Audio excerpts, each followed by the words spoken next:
रहते हैं शीशे के घर में, पत्थर चलाते हैं। इधर क्या कोई चूड़ी पहन के बैठल है? इधर कौन चीज है? इधरों तो भी माँ के कोख से ही ना पैदा लिया है दुनिया, ऊपर से टपके हैं। और वो कहां से टपके? तो इसीलिए मैं ऐसे लोगों पर बात नहीं करता। एक जो उम्मीदवार है यहाँ के, 6 साल 7 साल 8 साल पहले उसको साइकिल नहीं थी, जीने के लिए कोई रास्ते नहीं थे, आज करोड़पति और अरबपति की बात करता है और कहता है कि आवाज यदि चुनाव के बाद एक बार जोर से चिल्ला दिए तो फिर पूर्वांचली औकात में आ जाएगा। बारे बा, खीरा ककड़ी है क्या कोई? जब मन में आया कोई, इस इंडियन कल्चर क्या है, ये संघीय व्यवस्था क्या है, हमारा संविधान क्या कहता है, दुनिया के हर आदमी को हर जगह जीने और रहने का और साथ साथ उसके अधिकार से चलने का उसको कानूनी प्रोटेक्शन है। कोई व्यक्ति इतना औकात है कि जो बोल दे कुछ भी किसी के बारे में कि चिल्ला देंगे तो पूर्वांचली भाग जाएगा।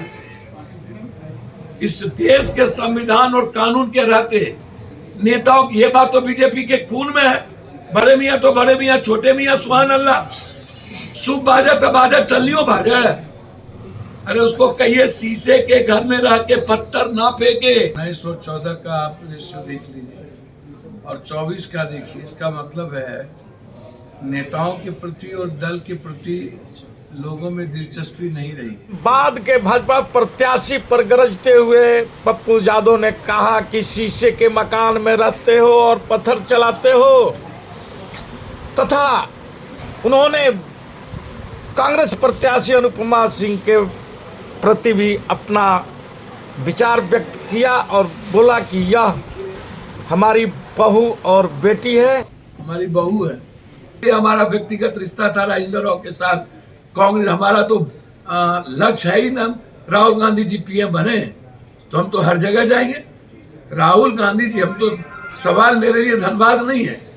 धनबाद में कैसी राजनीति होगी, कैसी राजनीति होती थी, एक अच्छी राजनीति की शुरुआत कब कैसे हो? ये जो धनबाद और बोकारो है, इसकी पहचान कब बनी? इसकी पहचान आजादी के बाद टाटा जो आए, या बोकारो का जो डेवलपमेंट हुआ, या जिंदल भी जो रांची में आए, या धनबाद जिस तरीके से यहाँ तो बेच दिया गया 10 साल के अंदर। धनबाद में आपने एक बड़ी फैक्ट्री, 2 फैक्ट्री आपने यहाँ खत्म हो गई, आप एक बार नहीं बोले। आपने एक सुई तक आज तक नहीं लगाया धनबाद और बोकारो में। एक सुई यदि नरेंद्र मोदी जी कभी लगाए हों, कभी बीजेपी ने 15 साल 16 साल रही, 6 साल अटल बिहारी वाजपेयी जी, 10 साल नरेंद्र मोदी जी ने, डबल इंजन की सरकार रही। आप हमको बताओगे ना कि झारखंड में आपकी कोई एक भूमिका है, कोई एक मतलब है, कोई सिंगल आप बता दो। झारखंड आज भी यदि अस्तित्व में बचा हुआ है तो आजाद हिंदुस्तान के 70 साल पहले जो कांग्रेस की गवर्नमेंट में जो एक व्यवस्था बनी झारखंड को डेवलप, तो हमारा मिनरल्स, पहले तो हमारा अधिकार भी था, रॉयल्टी भी हमको मजबूती के साथ हमको दिख रहा था। अब तो हमारी रॉयल्टी भी खत्म कर देते हो। आप तो जीएसटी का पैसा नहीं देते हो, और चीजों तो छोड़ दो। आपकी गिद्ध दृष्टि रहती है सिर्फ झारखंड की कुर्सी पर। हमारे भाई और झारखंड के नेता शिबू सोरेन जी के लड़के, जो शिबू सोरेन जी जो एक संघर्ष के प्रतीक बन गए, उसका बेटा कौन सा चोरी कर ली भाई? आप जबरदस्ती, अरविंद केजरीवाल कौन सी माँ चोरी कर ली? आपकी उपलब्धि क्या है झारखंड में? बस हेमंत सोरेन जी को जेल में डाल देना। इसके बाद दूसरी उपलब्धि है कि आपने 4 बार हमला किया, 4 बार आपने हमला कर दिया झारखंड के गवर्नमेंट पर, उसको तोड़ने के लिए। आपकी यही उपलब्धि थी कि आप तोड़ते रहो। आप ईडी और सीबीआई के डर से, आपके पास तो कैंडिडेट नहीं मिला झारखंड में। आप तो मेरी बहन को, मेरी बेटी को आपने चुरा लिया हमारे घर से। आपने तो एक ईडी के डर से आपने कांग्रेस के कैंडिडेट को आप अपने साथ ले लिए। आपके पास तो कैंडिडेट नहीं होता है चुनाव लड़ने के लिए। आप कांग्रेस मुक्त की बात करते हैं। 60% कांग्रेसी एमएलए एमपी है आपके यहाँ, 60%। आपके मुख्यमंत्री कौन है असम के? कांग्रेसी। आप जहां देखो, आप 2 जगह छोड़ दो तो सभी जगह आप कर्नाटक में कांग्रेसी को तोड़ के बनाए। नरेंद्र मोदी जी गए मेरे खिलाफ, उसके बाद आप सभी पार्टी के कांग्रेस छोड़ करके सब लोग गए। नीतीश जी 3 दिन रोड कैंप शो कर दिए। उसके बाद एक बड़ी बड़ी शायद हो गई चीज़ें, क्या कहते हैं, होटल ही बुक थे सारे, 162 MLA मेरे खिलाफ वहाँ। तो हमने दिल तो जीता ना देश भर का, हमने कि नहीं जीता, हम तो देश भर के दिल जीते। हमने तो लगभग सभी लोगों का ब्लेसिंग लिया और हमें कहा गया अब हम कल रायबरेली जाएंगे। पप्पू यादव का लक्ष्य क्या है और हम लोग मिलके क्या चाहते हैं?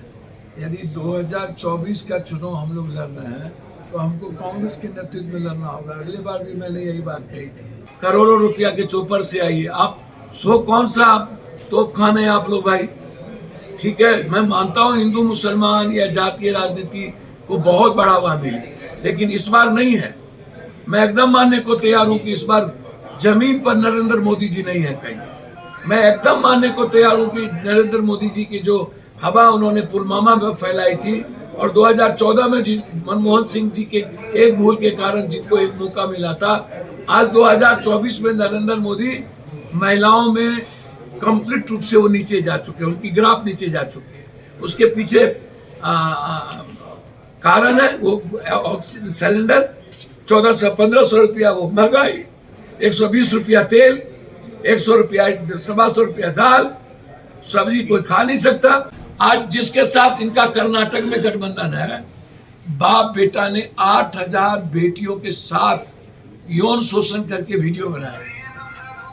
बेटी पढ़ाओ बेटी बचाओ, नोटबंदी में माँ का पैसा छीन लेना और उसके बाद महंगाइयों से घर खाली करके बेटियों को रुलाना और उसके बाद सिलेंडर जैसी चीजों का मजाक बनाना, उजाला योजना से लेकर के जनधन से लेकर आप आयुष्मान से लेकर के किसी का लाभ नहीं होना, और उसके बाद ये ब्रजभूषण सिंह से लेकर और सिंगर से लेकर के जिसने यौन शोषण किया हमारी बेटियों का, देश के सबसे बड़े इंटरनेशनल खिलाड़ी का, वो बेटी पढ़ाओ और बेटी बचाओ की बात कर रहा है। बारे बार क्या ट्रस्ट पीछे भाई, क्या पार्टी है? कोई भी सीमा होगी ना निर्लजता की। कुछ भी तो आप करिएगा।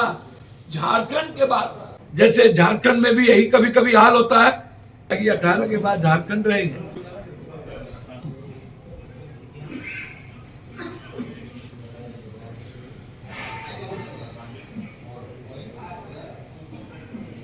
बिल्कुल बिल्कुल बिल्कुल बिल्कुल बिल्कुल ठीक बात है।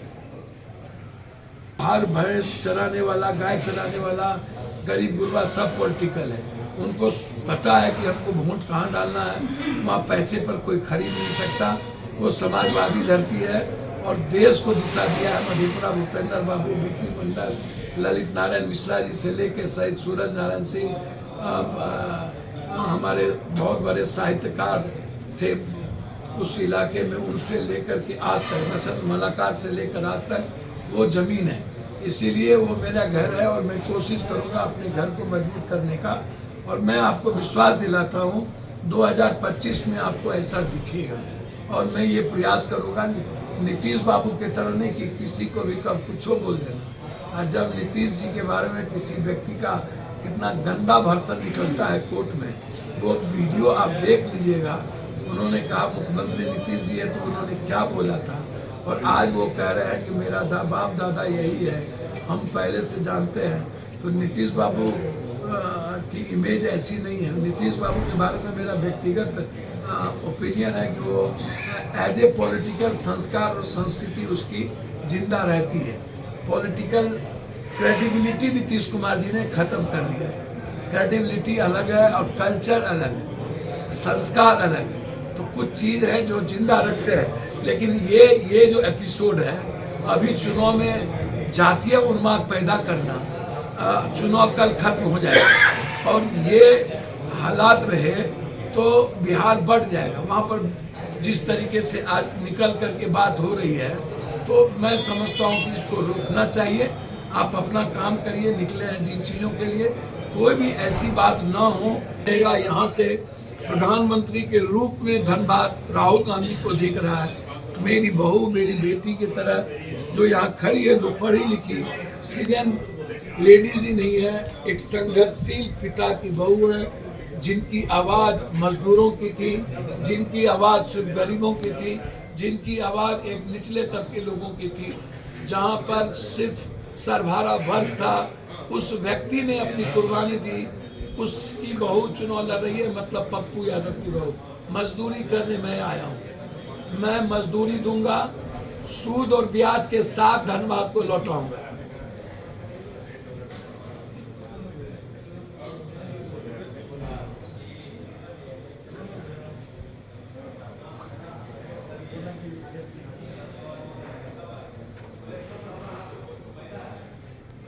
नहीं, सवाल नहीं उठता। मैं तो कोई सरकार जानता है धरती पर नहीं। मैं तो, जब आपको पता है कोरोना जैसे चीज़ों को मैं डरा सकता हूँ, मैं डरता नहीं हूँ। जब मैं पटना के बार में हर जाति वर्ग के लिए अपनी जिंदगी दांव पे लगा सकता हूँ, 32,000 था। धन्यवाद।